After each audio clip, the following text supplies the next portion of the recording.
The Sofia Gray Show. Hello, listeners and kinky friends. Welcome to the Sofia Gray Show, where we discuss all things sex, kinks, and fetishes. From the sex stories to the latest trends in the erotic world, we talk taboo transparently. This podcast is brought to you by Sofia Gray, the largest used underwear marketplace. I'm Tracey Bust. And I'm Lacey Bloom. And today, we're gonna take it slow. I like that voice that you just put on. I know. So this is my tantra voice. It's like the slow-mo. Yeah, really sexy, guys. Really, really sexy. But today we're talking about what tantra is, what tantric sex is, and I feel like, did you watch that Netflix documentary called Unwell? I absolutely did. I already know where you're going with this. Yeah, and so there's an episode about tantric sex, and so I, thought I had a basic understanding of what it was. Mainly that it's like you're taking things slow, you're in tune with your partner, you're in tune with each sensation. The goal isn't necessarily orgasm, but it's like this, or almost like edging a little bit of you're not just having sex to just come and then move on with your day. It's like you're there to be in the present. But I felt like when I watched Unwell, I was like, oh, there's more to Tantra in terms of where it derives from and kind of the religion it derives from. Do you know what I mean? Yeah, no, I knew that there was some spiritual aspect to it, but I didn't know to what extent. And then, we're not going to discuss the documentary completely in this episode, but I would recommend people check it out because there is also this whole discussion about, are we appropriating culture by exactly, yeah, and so it was really interesting. So I know I walked away from it wondering and thinking about a lot of things I hadn't before. Yeah, same here. And I was like, oh, because I feel like the ideas of tantric sex that I was looking up for this episode seems really interesting. It seems so helpful, even if you're not into the spiritual, even if you're not spiritual, if you're into your partner, if you're into having a really healthy, intimate relationship. But yeah, it is. There's always a question, I think, as society continues to progress, as we continue to become more aware of where we're basing our culture from and what we're taking from people's cultures that we're appropriating, that we're diminishing. I do think, tantric sex and the idea of tantra is something to consider and is something to think about. Are we doing more damage than good in terms of respecting someone's culture? You know what I mean? Yeah, absolutely. So please tell me about Tantra. I'm excited. Yeah, sure. Yeah. I just started to get on this rant. So Tantra, basically, okay, so it's a type of sex that is intended to make you closer to your partner and connect you to your body. And I think when you first hear this, or if you've just seen, because I remember remember that show? It was on HBO. It was called Real Sex, and and maybe I'm a bit older than you. Maybe that's I know what remember. You're talking about. I never had HBO, so that's I missed the viewing party for that. Okay, one. got it. Yeah, because I feel like there's so many things that come up where a lot of us are oh yeah, I think I saw that on Real Sex 15 years ago. But basically, I think people think it's sex that goes all night long, and it's just you're in a constant state of orgasm for 6 hours, and it's all day and all night. That sounds exhausting. I'm sorry, I love a good orgasm, but can you imagine 6 hours of orgasming nonstop?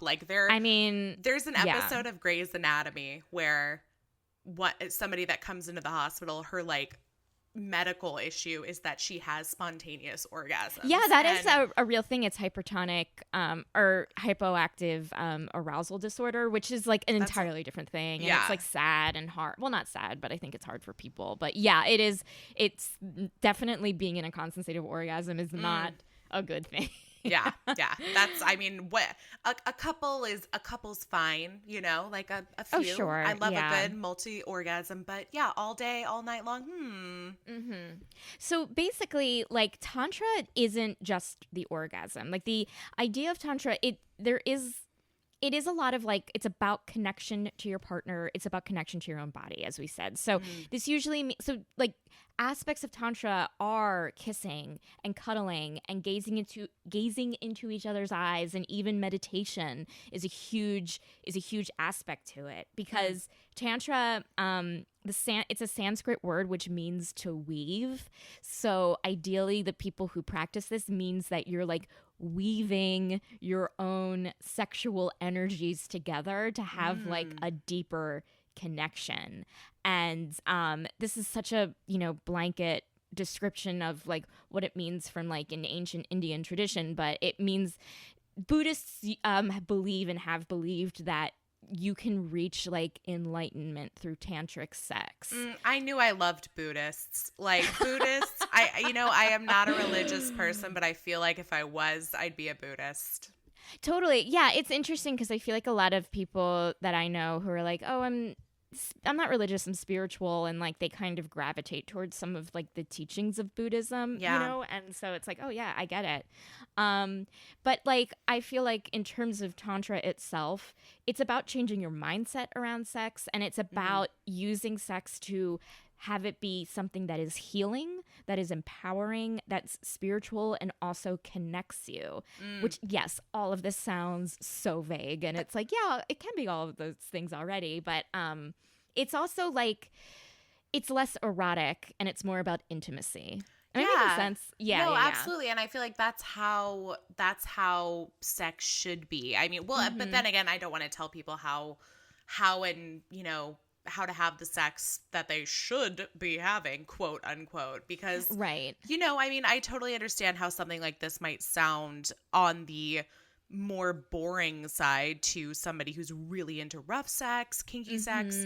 It just sounds like a different way to appreciate both your partner and yourself and what you bring together. So absolutely. Really and it's intimate. Like, yeah. And it's a way to like, I mean, it's a way to switch things up. You know what I mean? Like, if you are, kinkier, if you are like less vanilla, you're into, BDSM, like even just like taking a break from what you're doing and having maybe a more tantric-esque experience with your partner can help, I think, with you and your partner learning about your vulnerabilities in order to get back to like what you normally like doing, which is, like rougher BDSM style or whatever you like to do. But it's also just like, it's almost like it's just taking a break and having like sex therapy with your partner with sex. It doesn't seem like it's about like chasing the orgasm. It seems like it's more about like just being in the moment. Yeah. And I think like it feels, to me, again, this is just, surface research, and there's obviously, as most of us know, there are like practitioners, there are teachers who obviously have the best experience, more so than me, but it seems like to me an important part of Tantra is being in a meditative state. And so I feel like a lot of people will start off the session by meditating. You're not touching each other, or you could be, or,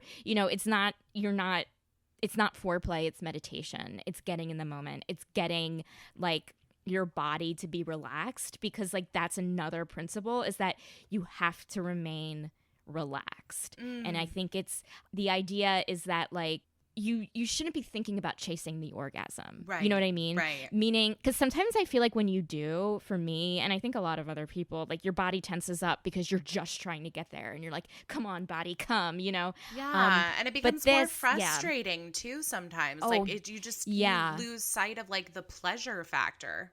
Absolutely. And like as I was reading more about it, and like, I think like when you're having sex and you're chasing that orgasm, when your body isn't there for whatever reason, which is all understandable and natural, you get frustrated.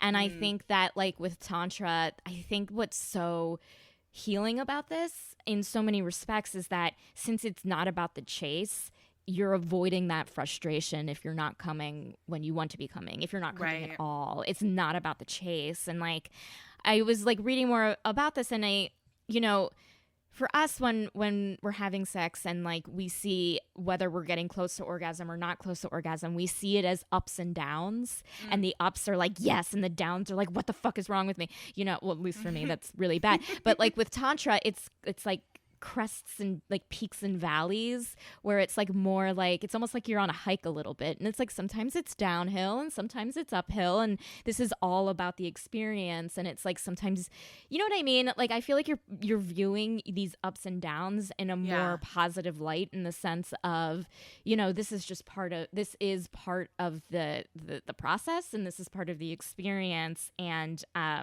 this is natural, and this is what, and there's nothing negative about it. Like all of it is more positive. I'm picturing like the chart for, you know, tantric sex, and it's more of like a nice natural wave with curves as opposed to like jagged lines up and down. Yeah. It definitely, I just think the beauty of it, no matter what you take from this episode or what you take from it when you are learning more about it, is just like being in this sense of relaxation, a sense of no judgment, you know, a sense of like getting in touch with your body, mindfulness, which, you know, all of these things are a little like woo-woo and a little like self-helpy. We and love I know some people, woo-woo. Yeah, I know some people roll their eyes at that stuff, and I hear you. But I do think that like there are the benefits of Tantra could be helpful to you. One, which I think is pretty given, is it strengthens your relationship, because with Tantra, you are taught to pay attention not to every aspect of your own body and every aspect of your partner's body. You're seeing what, like, when you're seeing what they react to when it comes to cuddling or intimacy or gazing, and you're looking out for your partner's needs in terms of like their own, like what they find orgasmic, what they find you know, pleasurable. And like I think there's one aspect where some people practice where you're just gazing into each other's eyes. Yeah, you it know? does sound like a lot of Tantra doesn't have to be like penetrative sex. Like it seems there's so much more to it of, you know, just like you said, meditating. So I don't know about you, but for me, sometimes I find eye contact the scariest thing in the world. You know what I mean? Just gazing into each other's eyes, like that seems so daunting. Yeah, it's because it's intimate. Like we've talked about this before, but I mean, our generation and the generation after us is so focused on more casual sex and casual encounters and sex for sex sake. And in some ways that is so enlightening and it's so modern. And then at the same time, I think we've kind of stepped away from a lot of things that sort of made dating special, which was, you know, hand holding, like getting to know somebody before you sleep with them, or you know, just like you said, like gazing into each other's eyes and not even having it be like a sexual thing, like just gazing into their eyes to see into their soul. And I know this is, again, this is so woo-woo. We are like, this is like our most woo-woo episode. But I mean, that's not to say that I'm not a fan of like what dating and sex is today. Oh, sure. But, you know, as things evolve, anything evolves, we keep some parts of what it was before. We add some of our own, but that means we also lose some of what was there. So I do want to see more connection and intimacy in relationships in the future. And I'm almost hopeful that something like a global pandemic has the power to do that. I know that seems weird, but I feel like when we look at the pandemic and how it's affecting relationships today, I can see something like Tantra and intimacy and connection. I can see that actually increasing because of something like this, because you have such limited time with people in real life. You have limited time to be in the company of other people, that maybe you take advantage of it by really getting to know them. So and getting to know them. Like I also think like could be helpful for people who have been in, you know, a committed relationship forever, and you just need to like mix things up. You need to discover new things about yourself. I don't think I'm gonna hit up.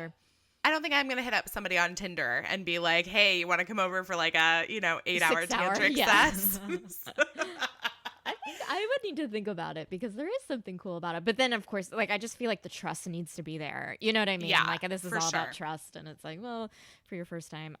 Well, speaking of that, I feel like in terms of trust, I do think like Tantra has been shown to be beneficial for people who have experienced traumatic things in their life, causing it hard to enjoy sex once again.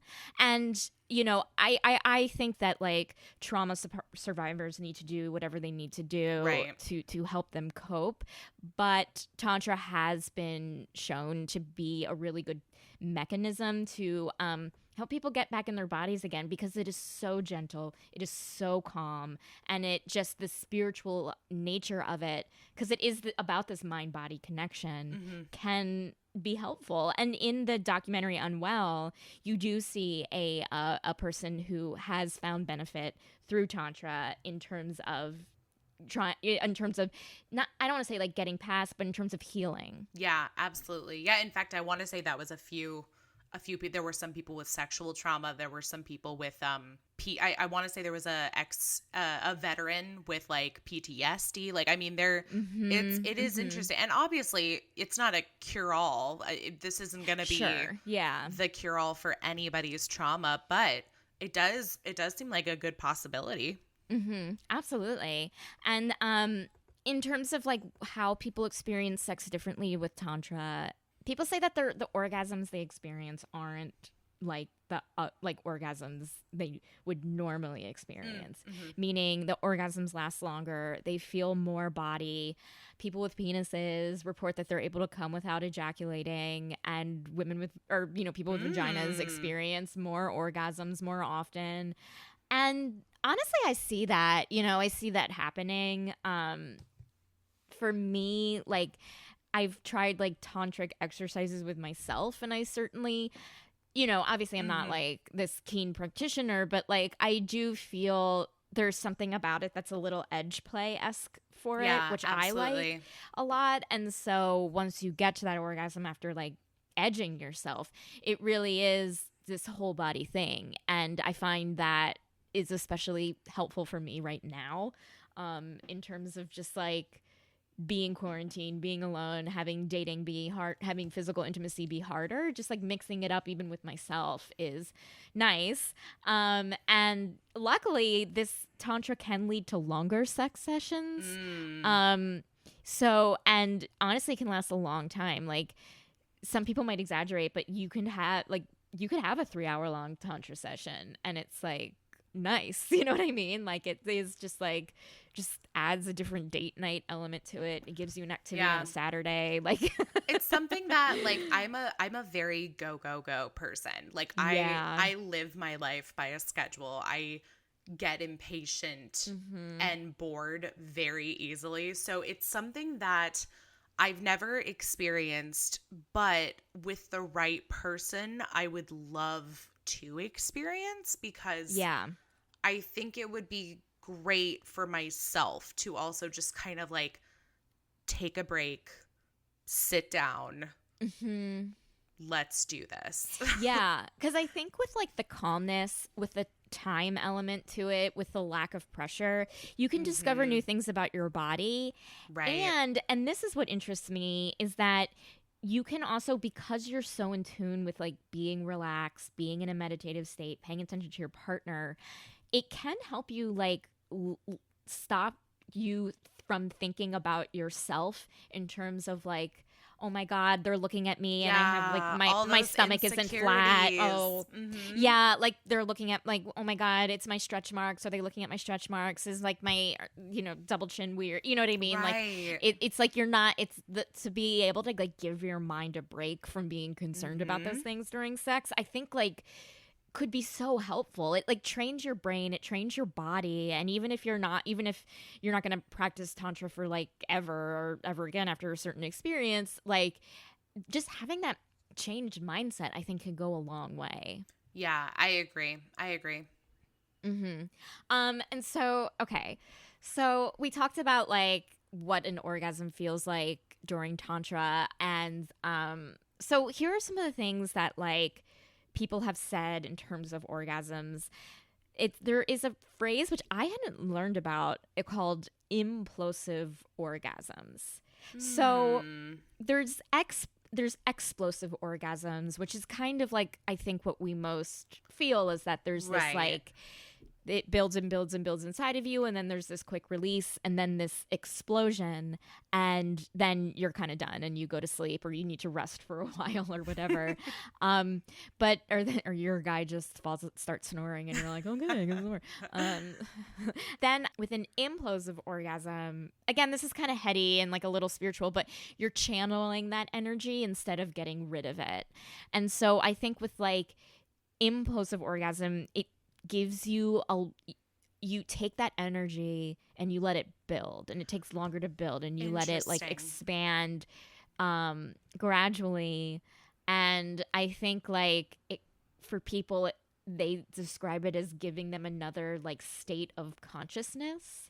You're having an orgasm that creates like bliss and peace rather than okay, I'm done. You know what I mean? Yeah. Like I think I'm most intrigued by how tantric sex would affect the male orgasm or people with penises. Because I mean, I know you mentioned earlier the whole idea that somebody with a penis during tantric sex can orgasm without ejaculating, and my mind was just like, oh, and I know, so right? Yeah, that's something where it's like, you know, obviously, like, I want to orgasm myself when I'm having sex, but also this is one of those things that I'd be really interested in how this would work for my partner. Yeah, because like I feel like people have said that there's really no refractory period. You know, like you don't. It's like you can like start up again without like any sort of break because of the way that you're channeling this energy. I feel like I'm gonna have to sleep for a week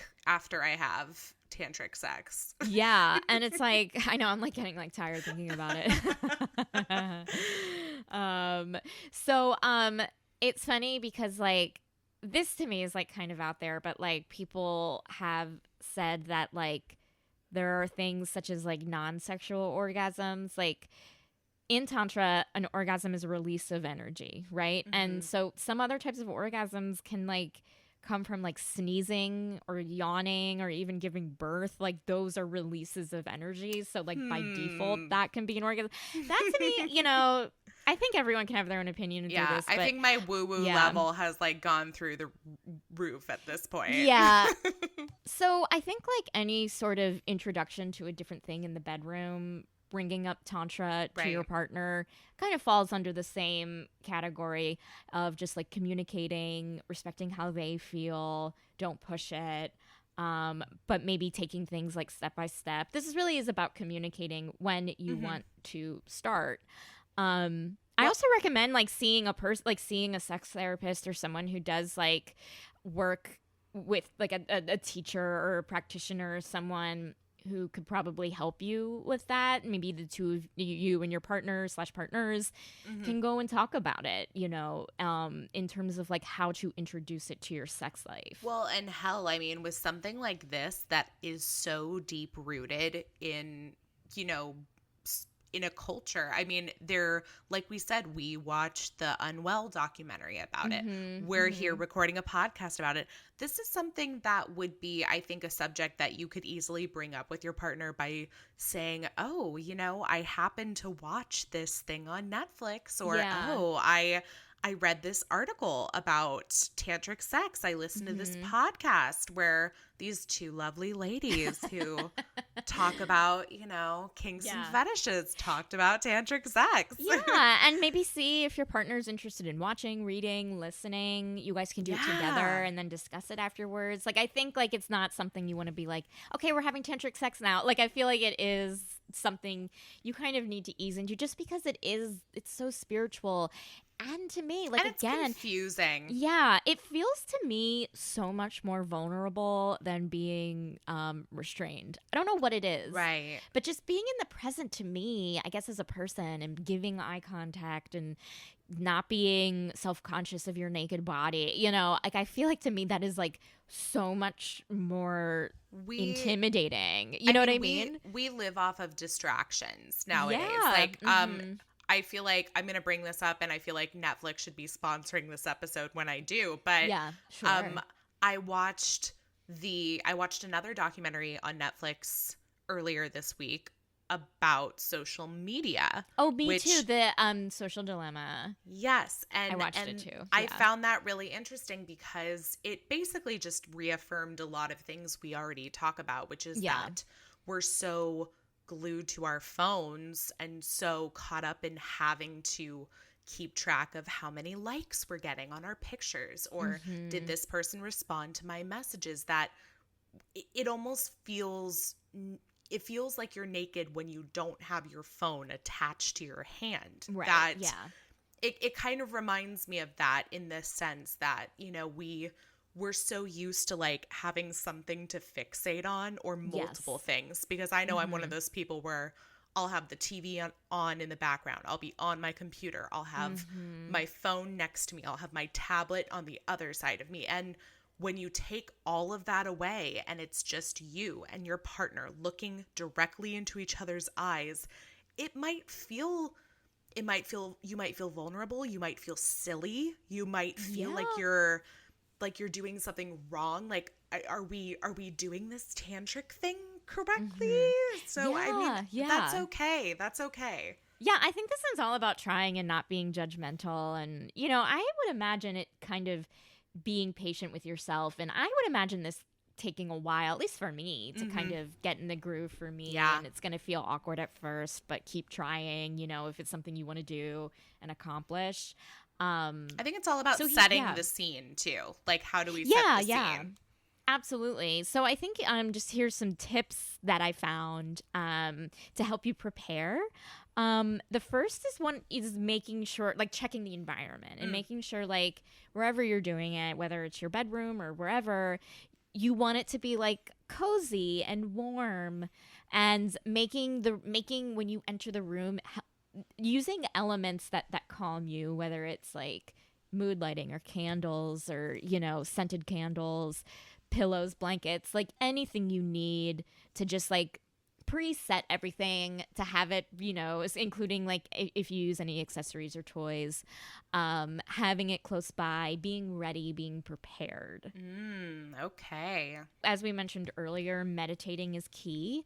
So once you have your environment like set up, you then need to get your brain set up, get in the mindset, and together meditating to calm yourself, even just 10 to 15 minutes is good. You can use, you know, apps, you know, to help you. I use get one. Into, yeah. Oh, which app do you use? I use one. I love it. It's and this is, I don't use it as much to meditate, but I do there is a meditation feature on it. It's called Brain FM, and I'm a fan. I actually downloaded it at the recommendation of a few friends who are writers, because I was trying to be a little more creative. I wanted to get some more writing done, and they recommended it to me. I've also found it really helpful to fall asleep to at night. And oh, nice. I know, though, that when it comes to meditation, they have both guided meditation as well as just music and like soft tones. So I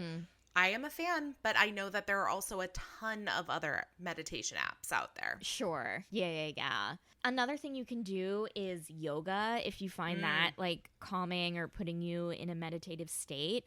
I guess like doing whatever gets you in that state, whatever works for you. I'm like, what about dance? What about doing art? Like, I wonder if all of those things, you know what I mean? Like with your partner. Yeah. Or like, you know, an adult coloring, but you know what I mean? Just like anything that calms your mind, I would imagine is helpful. But obviously, you know, I'm sure a practitioner would know better. Once you're kind of in your meditative state, there are a few activities that can like help you create this like slow process for Tantra. So you're not just like, okay, we meditated, let's fuck. You know what I mean? We're like, not going to jump straight into penis and vagina? What? Exactly. Isn't that crazy? Again, like I mentioned, I'm sure when you start off, it's going to feel silly. Like I imagine myself kind of being like, this is uncomfortable, but I say just like, don't give up, keep going. Yeah.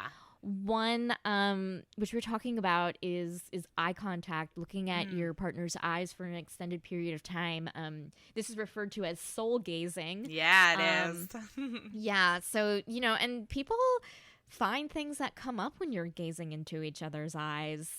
The next thing, which this I'm like, okay, is this a little woo-woo? Is the hands on heart circuit, where you bring your hand up to your own heart and you breathe into it. And then you put your hand on your partner's heart and you're like, I actually think this is nice. And you like give your heart energy to your partner and you're like each holding your hand over your heart. And I can see the symbolic nature of this for sure. Yeah. Well, and I can see where if you're doing that while you're staring into their eyes, like that's lovely. It's a nice kind of a nice circuit of energy flowing between the two of you. Yeah, totally. Okay, so then you can also use massage, yes, which please. I feel like is, the ultimate way to relax. I mean, I guess that goes without saying. And then the next thing that is a mainstay of Tantra is called the Yab Yum position, where your penetrating partner will sit cross-legged, and the other person will sit on their lap facing them. And a lot of the times, like, your foreheads are touching. And here, I don't think you're necessarily getting penetrative just yet, but I think it's a way that people use to synchronize your breathing, to synchronize, like, your bodies, I guess. And I can see this position, like, just being there silently can help out. You know what I mean? Yeah, absolutely. Yab yum. Yeah. Because it's weird. One time I was having sex with someone and I just like had this thing where I just felt like being hugged, And it's like, I kind of get that. I just needed to like be in someone's arms before we got going. And I don't know if this specific position would work out for me, just because because I'm a larger woman, that I think it would depend on the partner I'm with, because sure. I can see this becoming very uncomfortable for them.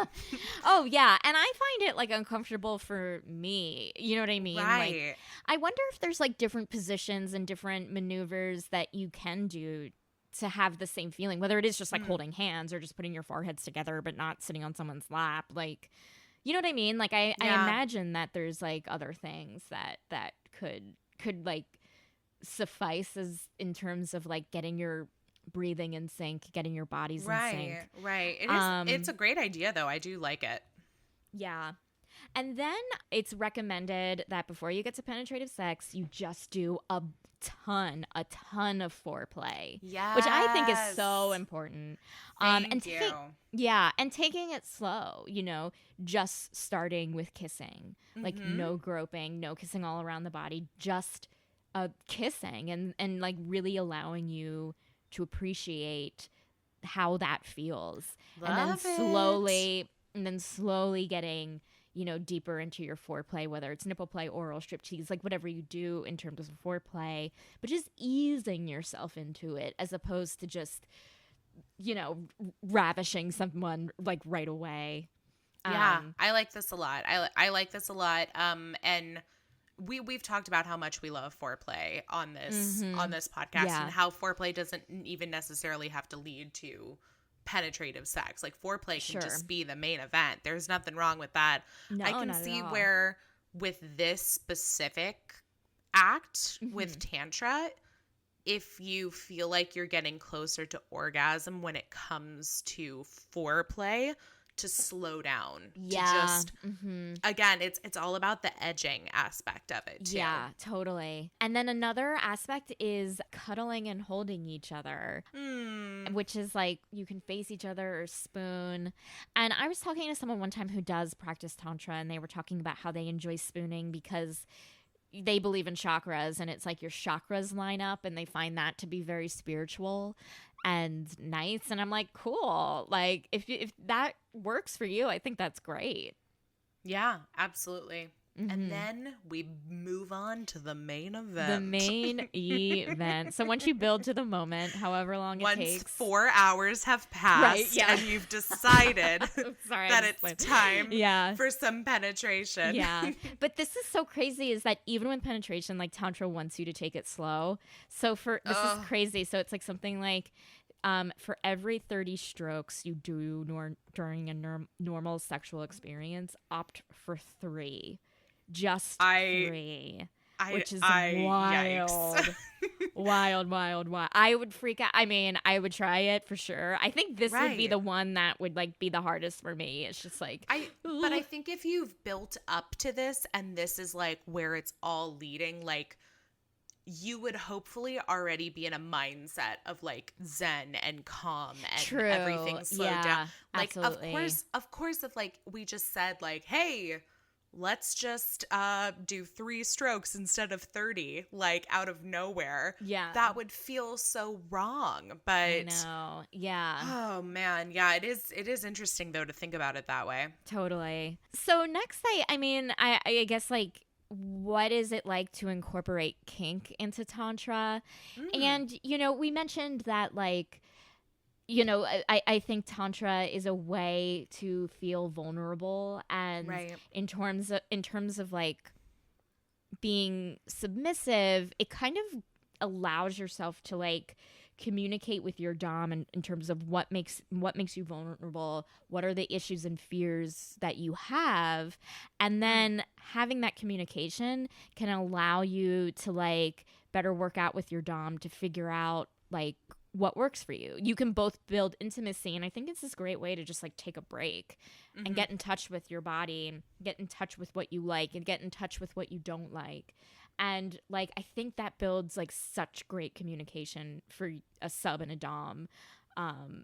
So yeah, I think like it's almost like a reset button. You know what I mean? Well, and we've mentioned edge play like 10 times during this podcast. I mean, if edge play is a very common kink. So if you're already into edging or, you've been curious about edging, Tantra could be a cool way to try it out. And I don't think there's any reason why you also couldn't incorporate something like restraints or spanking or, I mean, I know I guess you could do blindfolds, but I think a major element is making eye contact. So that might not be like my best recommendation, but maybe even like headphones to like remove. Oh yeah, listening to the same. Yeah, that might be cool. Yeah, I like that. I think it's like whatever you need to do in terms of like, I don't know, for me, I'm like, you can incorporate some of these, you can incorporate all of these. Just like, I think at the end of the day is like knowing that you care for your partner and that your partner feel like you care for yourself, you care for your partner. Like I think what is an essential is that your sub knows that they're cared for and supportive and that you feel cared for and supportive, and the trust that comes with that can go such a long way as you continue practicing kink, as you continue, even if you're more vanilla. I think I don't know, like again, like for every woo thing you feel, for every eye roll thing you feel, I do think that like Tantra can bring, some really positive aspects to your sex life. And I don't know about you, I think I'm going to practice some of these things. Oh yeah, because I think like the main thing of it, as you said in the very beginning of the episode, is to slow down. Slow down. We could all do with a little bit of slowing down. Yeah. Say it one more time. Slow down. It's like the least sexy voice. Like oh my God, pride myself on my sexy voice. And I'm just like, can you imagine? I've never been more attracted to you. Oh, thanks. Whether you're looking to buy or sell used panties, Sofia Gray has got you covered. If you want to earn some extra cash, you can set up your own shop in minutes and start selling your own used underwear. And they take no commission. You'll keep 100% of every single sale that you make. If you got a kink for used panties and you're looking to buy your next pair, look no further. Oh, and the whole process is completely anonymous. Sofia Gray will never share, store, or archive your personal information. The name Sofia Gray won't even appear on your bank receipt. So head on over to sofiagray.com to start selling or buying used panties now. If you're a fan of the podcast, we hope you'll subscribe on your favorite podcast streaming platform. You can also leave us a review on Apple Podcasts to let us know what you think.